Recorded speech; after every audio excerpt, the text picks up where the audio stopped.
For being here. Today we're going to be chatting about forever money and basically answering your questions on that. If it's a simple question that we can answer in the chat, we'll go ahead and do that, or bring on the rest of the team as well. However, if it's a more technical question, please put your chat or type your questions inside the Community Hub panel so that we can have a record of it, and then we can also then direct that towards a different channel, or maybe another AMA later on that we can do if it's wait, sorry, someone's not on mute. Okay, muted. Turn off my video or Ed's. Oh, Ed, sorry, your video was on. Okay, I'll turn off my video as well. There you go. Maybe that'll help with audio. Better, hopefully. Okay, so yeah, getting back to the chat, we'll basically we can redirect to other channels later on, or do a more elaborate AMA. But for now, it's just like getting a general vibe.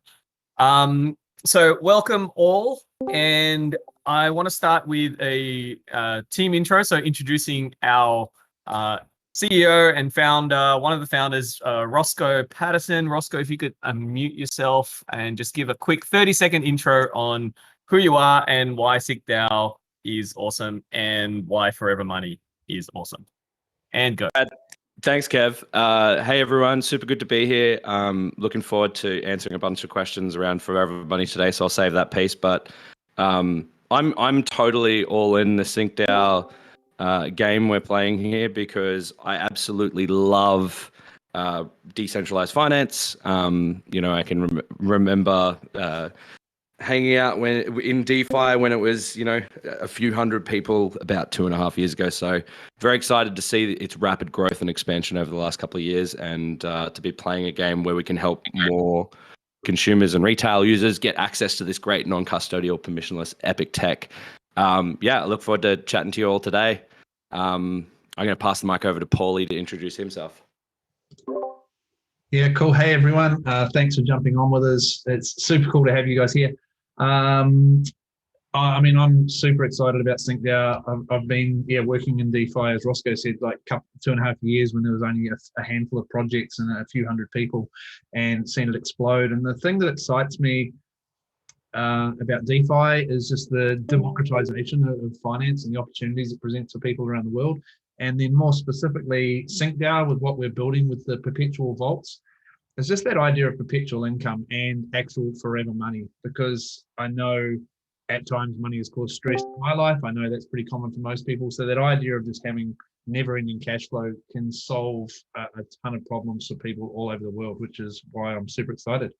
I'm going to hand over to Sam. Hey guys, Sam Higgins here. I'm the CMO at SyncDAO.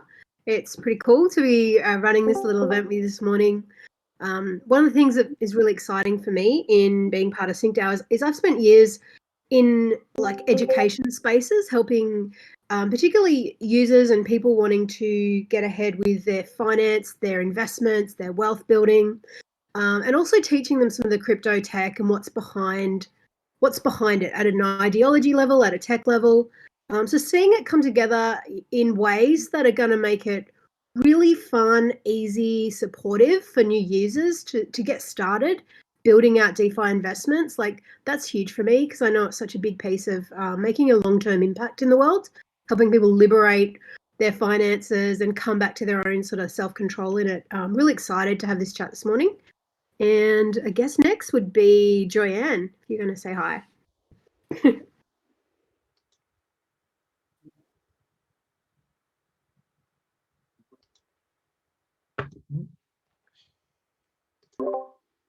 Can't hear you there, Joyanne. If you are talking, you are on mute.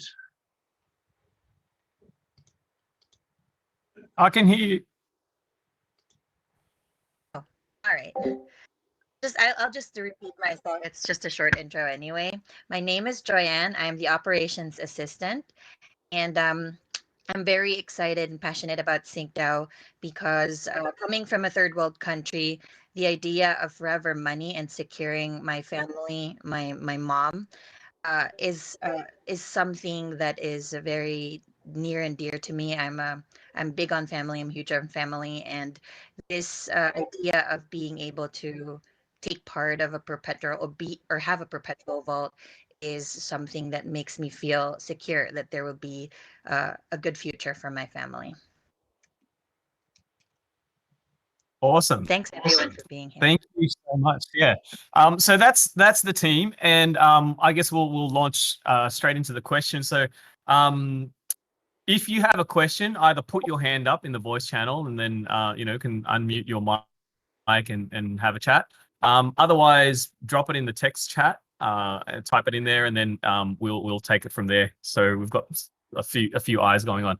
So I guess the first question that I really want to ask, and that I guess most of the community are here for, is what does forever money actually mean, right? So I'm going to put this to Roscoe and put him straight into the hot seat, and just ask, why would anyone want to lock up their money or their deposit in a vault to earn forever money? Yeah, super cool. Thank you for asking, straight up. Like, I mean, one of the questions, and I've had this from a few people, is like, why the heck would I want to even do this? Like, put my money to work forever. It seems like I'm like, maybe limiting myself in the future. Maybe I want to use that capital for something else. And this is something we've very carefully considered in the design of SyncDAO and the architecture of what we're building here.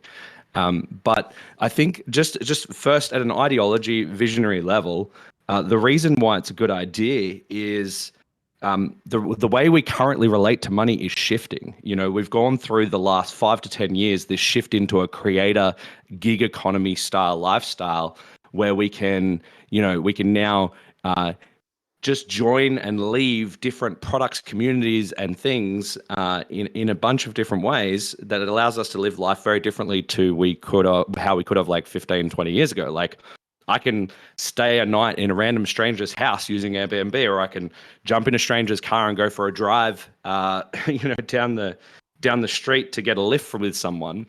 And the way we interact is becoming more resource efficient as well. Like, using someone else's house instead of a hotel, using someone else's car. So money, as I know it, we're moving towards a generation that's very, very excited about things like UBI, which stands for Universal Basic Income. And we're excited by the ideas of having things like cash flows that we can create a lifestyle that we're able to consistently repeat. So the idea of forever money is not only good for you in that context of being able to create cash flows to cover your lifestyle expenses and those kind of things, but it's also really good when you think about your legacy and think beyond yourself, especially if you've got kids or family. This is something that comes into focus for you. Beyond that, the way we designed this specific architecture was so that someone could have a cash out event if they wanted. And no doubt there'll be some questions around the PVTs, but I'll leave that for when we get there. And happy to answer any other questions. Thanks. Awesome. Colobra just asked if there are going to be any smart contract native questions. So yeah, we can go more in depth in that later on. His specific question though is how are the vaults themselves structured? So before I pass over to you, Roscoe, the diagram for that is actually available on the website and in Telegram and in the Discord chat.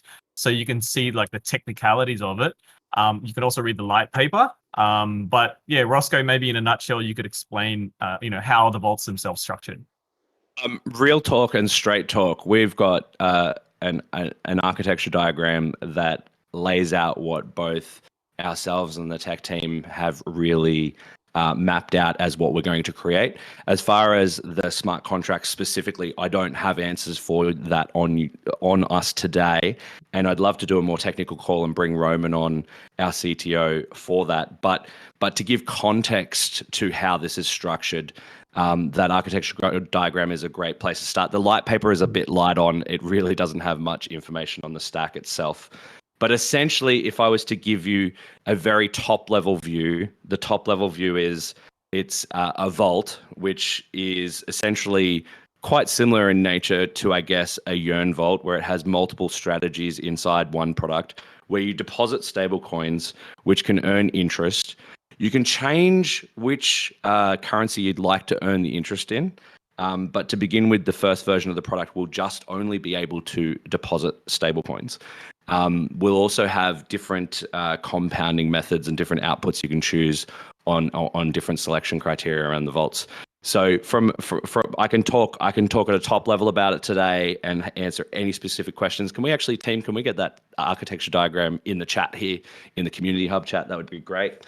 And let's thanks, Sam. And if you have any specific questions about it, happy to, but again, we've just architected this out. Team's building all of this right now. We will, before we have it live in production, we will be getting further audits on everything that we're doing, and we'll make all of those openly available, give you guys GitHub repos and everything to have a look at. We're very keen to build this so that it is non-custodial, so that it is something that's native to Ethereum, something that is open in its thinking. So yeah. On the topic of being non-custodial, can you just flesh that out in plain English for some of the people listening in who might not know what that term means? Yeah, basically it means that you'll keep control of your funds. It's not like you're sending your money to SyncDAO on a hope and a promise that they will send you money or returns back. It's not like you're in traditional finance. You send your money to a bank, they take care of it, and you hope that they'll give it back to you. So very, very, very very much so important to have custody of your funds. Yeah. Awesome. Another question from Colobro. He asked, I don't know if I'm pronouncing that correctly, but Colobro, he said, did you guys raise any venture? So that is answered pretty much in the tokenomics document as well. But Roscoe, did you want to jump in on that at all? Or I might call up Paul to say what's... Cool. We'll try and keep the chat more around the forever money theme today, and happy to answer any questions, in the other channels and things. But in terms of fundraise, we originally started out with a friends and family round, and then we continued that in. We had a couple of pools, and we had some small retail funds come in to support us as well. So we're very fortunate to be getting good support along the way, which has been super, super cool. Awesome. So yeah, on the topic of forever money, right? Does anyone have any questions on what it actually means to them, or what the ideas are around forever money? Like, how do you understand what forever money is? We can talk about generational wealth that it can create, or does anyone have any questions about how it's generated? I'm just looking at the chat. So Blackburn asked, is forever money based on lending? In a nutshell, there are different DeFi strategies that involve borrowing and lending, and the different protocols in the vaults themselves. There'll be dollar cost averaging. Again, that's a more technical question that maybe Roscoe can jump in on, but the overall answer is yes. Whatever way there is to make DeFi returns happen through the vaults, that's essentially what the smart contract will be based on. And the other thing I just wanted to add to that before I pass it back to Roscoe is that being a DAO, right, that's the outcome that we're trying to achieve with this, in that SyncDAO governance token holders will be able to strategize, or at least vote on the strategies to be used in the vault. So that's one thing that I feel personally is awesome for this project compared to others where they're somewhat centralized and kind of like still being under the thumb of the bank, whereas this one gives users a sense of sovereignty and being able to direct the future of the DAO or the vaults. Kev, I might just jump in. It's Paul. I might just jump in here on this one as well. Just on Blackman's point there about forever money being based on lending. As Kev said, multiple strategies, that's cool. But one of the things for us with SyncDAO is that it's forever money because of the way we've structured the vaults, that initial deposits can't be withdrawn. So that the assets go in, stable coins go in, for example, that's producing returns forever. Like that is literally producing returns forever. Now, the structure of it, you'll have your PVT, you'll stake your PVT, which is how you choose what you're getting paid out on. But the way this project is designed, it's designed that when deposit is made, it will continue to earn forever. That's sort of where we're coming from for that. Paul, Roscoe here, guys. So just to add to that, Rubenesque asked a question following on in the text chat saying, why is there even a need for forever money to exist? Which is a great follow-on question to this. Incredibly timed to be right after the question before. The reason for it to exist was a little bit of a journey we went on. So myself and Paul were working on previously a startup called Mosendo, where we were trying to build a wallet solution to create, a fast and frictionless, free payment solution for the world, so that we could have, stable coins and a great wallet experience. And there's other great wallets out there like Argent and things like that. However, one of the things we stumbled across was there was a real business case problem with wallets, which is and we had this feedback sitting down with numerous VCs, both Asian VCs, Sandhill Road VCs, etc., that said, like, this is great, we love it, we think that, there should be this cash in the world, but how do you get around the fact that the lifetime value of a client is much less than the cost of customer acquisition for a DeFi wallet? So that actually is what spurred us on the discovery of this, which is we realized that at the front lines of tech, like you still need a customer service or a helping layer.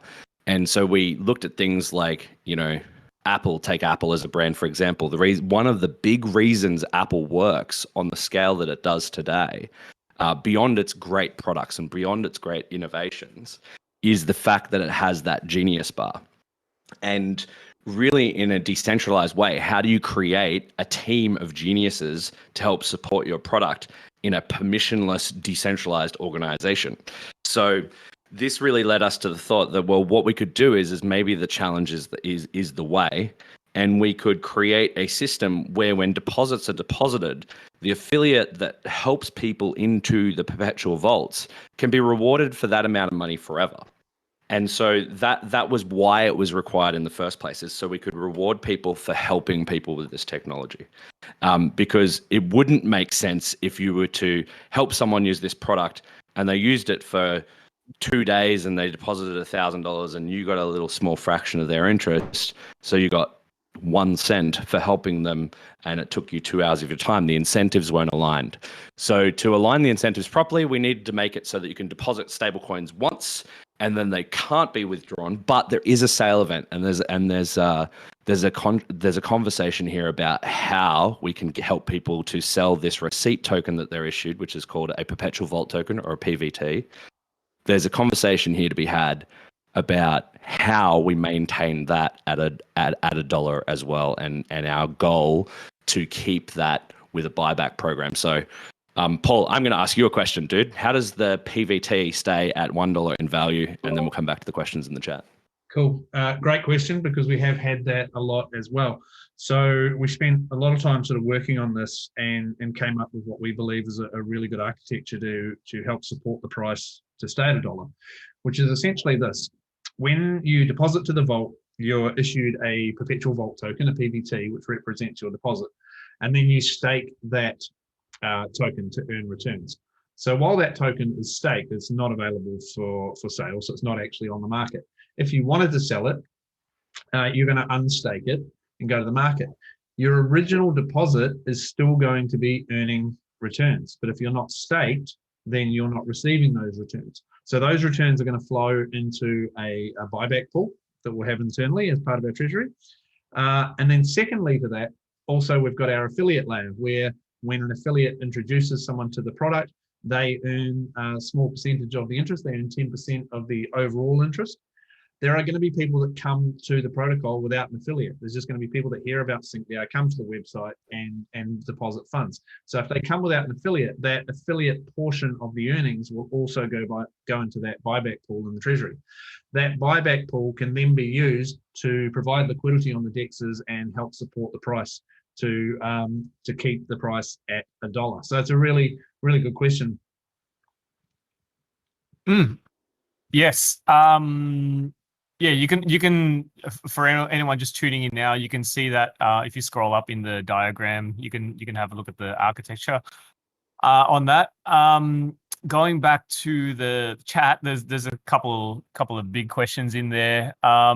Main one, I'm looking at HT Perth. Said more on non-custodial. Is it true that it runs on Ethereum network, so it cannot be switched off once deployed? Immutable ? Forever money brings other thoughts.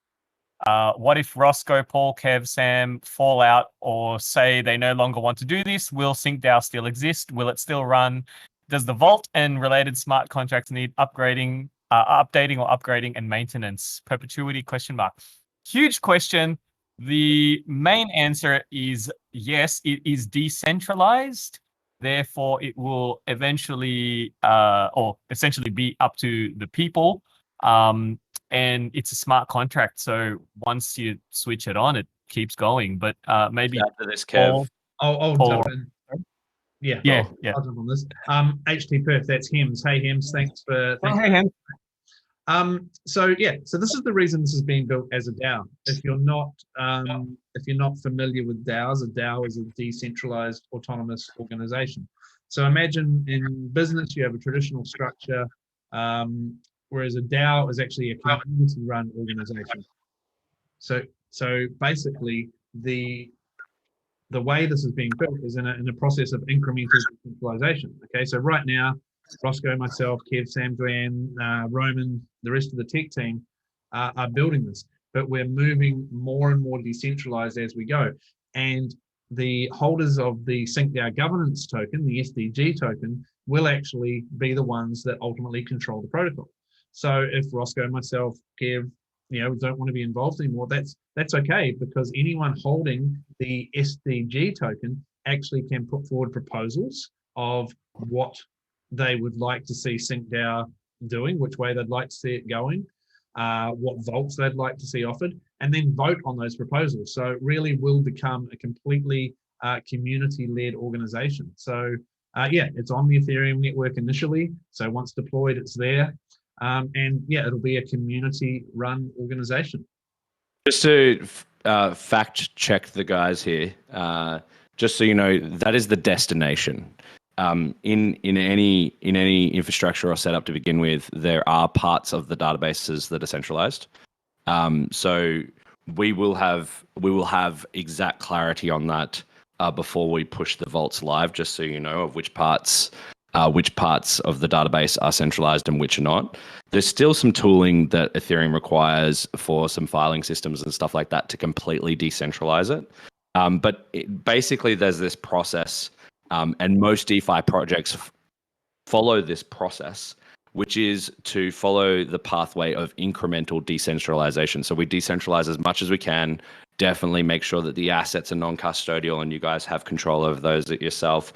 But some of the databases for things like affiliates and things like that are a little bit different in the way they're handled to begin with. So it's important to note that we will have absolute clarity for you guys and a yellow paper on that at some point, so you can actually see the technical stack in its fullness. Yep, awesome. I might bring up Colobro if I can find him on the list. If you're available, it still says you're muted. if you want to ask a question, are you able to unmute yourself? I've got you here as unmuted.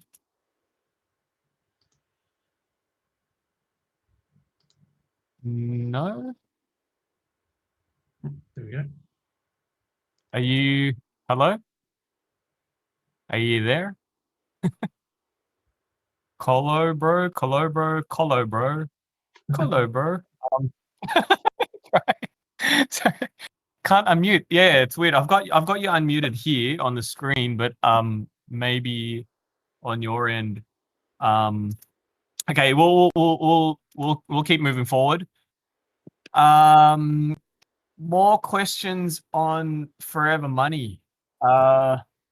Let's see. Yep, minimum deposit. So if anyone isn't in the voice chat, some of the other questions that have come through, is there a minimum deposit required? And that's been answered saying, you could put in 10 cents if you wanted to.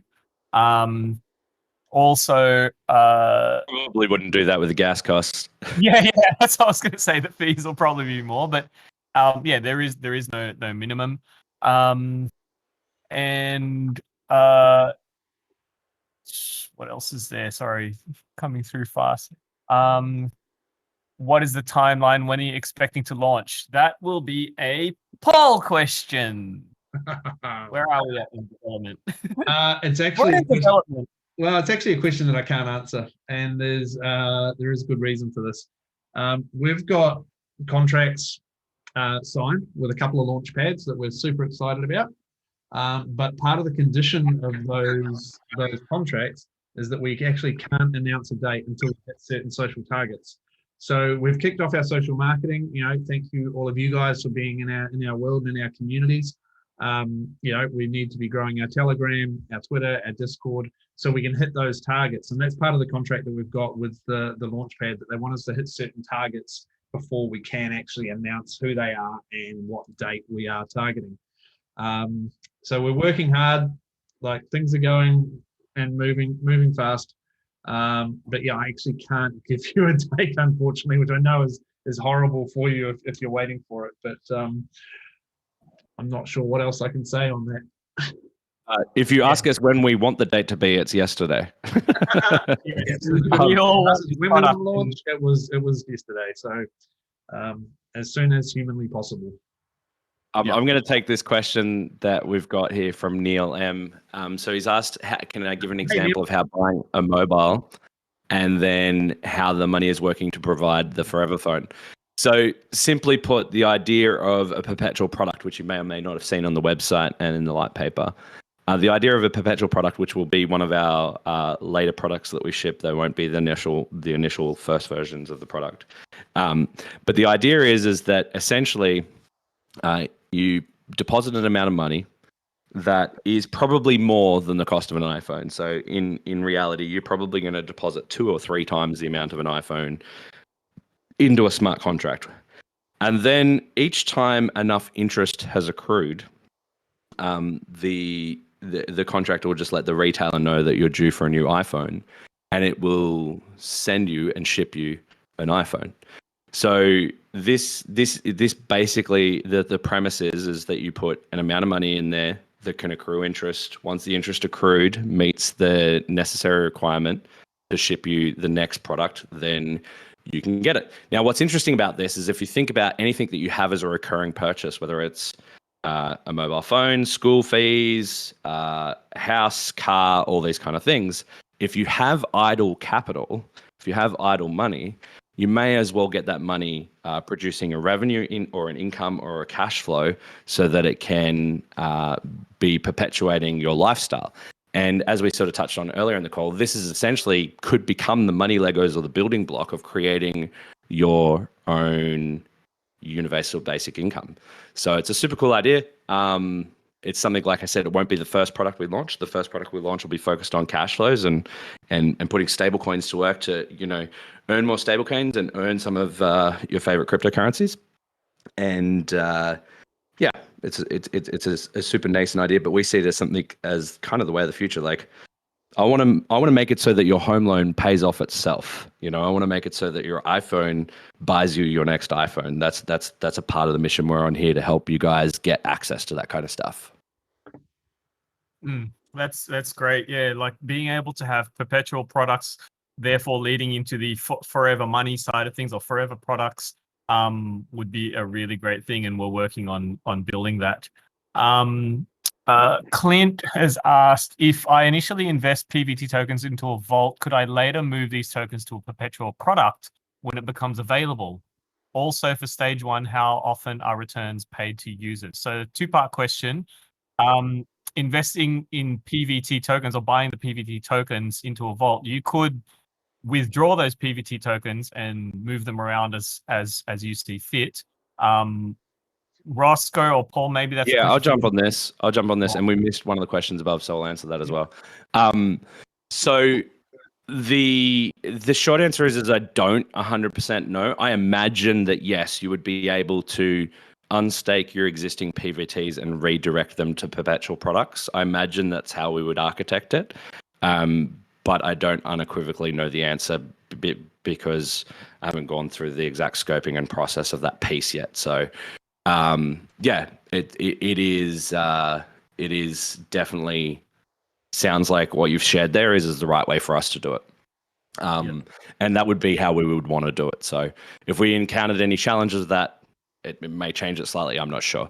I just want to go back to Andrew's question above, which is, looks like the whole thing hinges on the vault generating returns. Have you got any strategies earning already? What kind of returns would you expected to have? This is a great question. And actually, I'm working with Bankless DAO and the Analytics Guild at the moment to build a historical set of APYs of all the different products that we've got. We've been doing some very manual tracking of things, and we've been in DeFi for more than a minute. We've been in it for a couple of years. So to answer your question, what I'm actually going to have built in the weeks and maybe up to a month ahead maximum is get on the site all the different returns and show you exactly what the historicals are and grab snapshots of the types of returns that we're looking to put in the vault. So I'm going to get you historicals, get you the data so that you can eyeball it yourself, and you can make decisions whether or not you think it is sustainable or not based on that. But I believe that we can definitely make it sustainable. And given the nature of the vault being managed by the DAO, they can vote in new strategies to change out the products underneath the hood of what is generating returns. So, if lending and borrowing returns are down, there might be other ways in which we can generate returns with low impermanent loss or low risk kind of ways, which are most interesting to us. So hopefully that kind of answers that question. Yeah. We've just gone over the 30-minute mark. So anyone get your last questions in, and then we'll wrap up the conversation.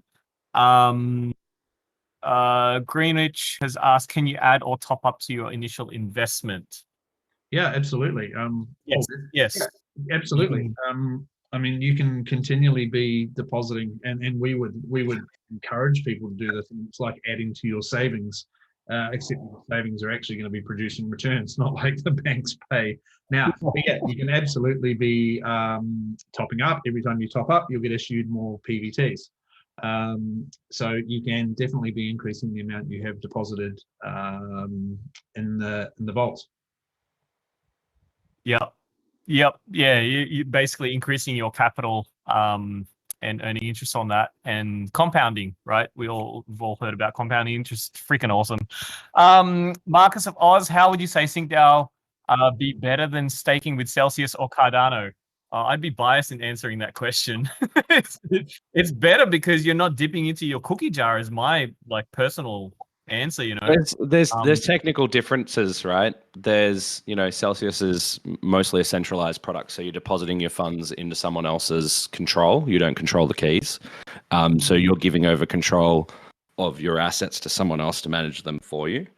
Cardano, I'm not really sure what staking is happening over there in a real meaningful way right now. I don't understand that particular piece.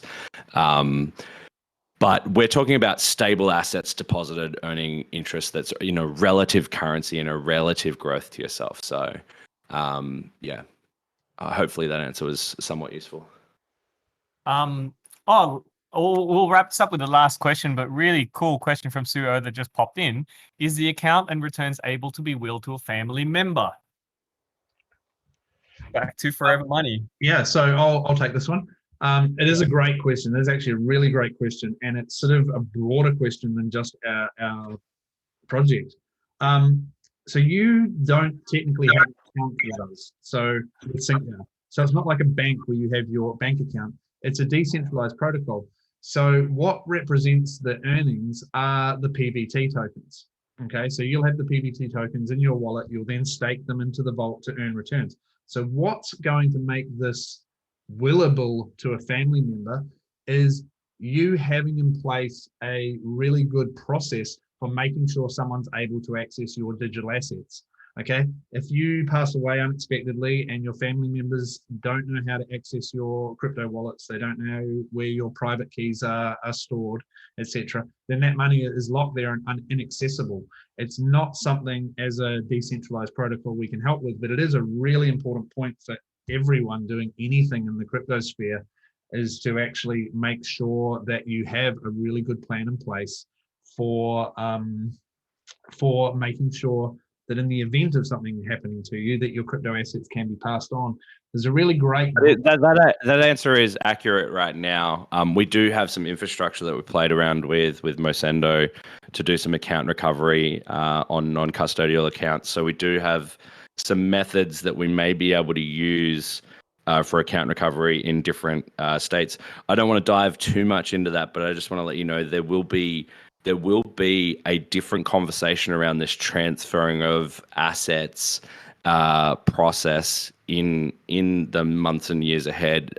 We will keep our eyes on it and make sure that you could actually probably, I imagine in the future, you'll be able to just assign who your next of kin is for these assets to go in a DeFi world and in a non-custodial DeFi manner. I've seen what's possible today, and I'm certain that that'll be possible at some point in the future. Yeah, that's actually a really good point. I mean, we have played with that tech and had something built out, but I still think just make sure there's a plan in place. I did just put a link in the chat to a really good book. It's actually a step-by-step process that you just walk through to making sure that you don't get, in the situation where people can't access your assets for now, as the system stands now. Yeah. So yeah, I think we'll wrap up now if there aren't any other questions. Before we end, I just wanted to say thank you so much for everyone jumping in and asking your questions. This is a community-based project, or the outcome is for the community, right? It's SyncDAO. So please get involved in the Discord chats or in Telegram. Send us your questions and just share it with other people.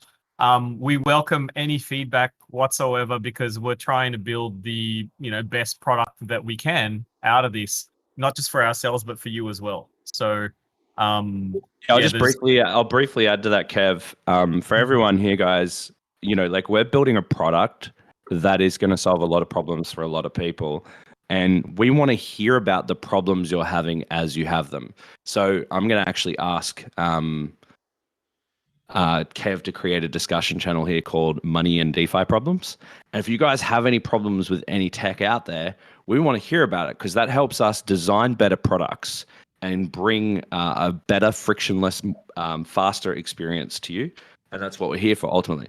Any challenges you're having helps us understand more where we're at as a community at large.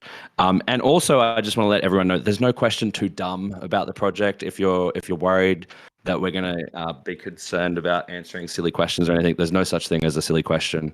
So absolutely love to hear all the questions for you guys. I'll hand back to Kev. Okay, I just created the channel now, so you guys I'll drop that in the chat. You guys can drop in, your problems and issues there, and we'll see what we can do to solve them. So thank you everyone for joining us on this first AMA, and we'll definitely have more of these to come over the next couple of weeks and months and years. So yeah, please stay in touch, ask questions, get involved in the chat. Like Roscoe just said, just to reiterate, there are no dumb questions. So just drop it in there, give us your feedback, and we'll do our best to keep them going and keep answering things. So on behalf of everyone else in the team, if no one else has any other nuggets of wisdom to drop in, thank you and good morning, good evening, good night. Thanks for being part of SyncDAO. Ciao.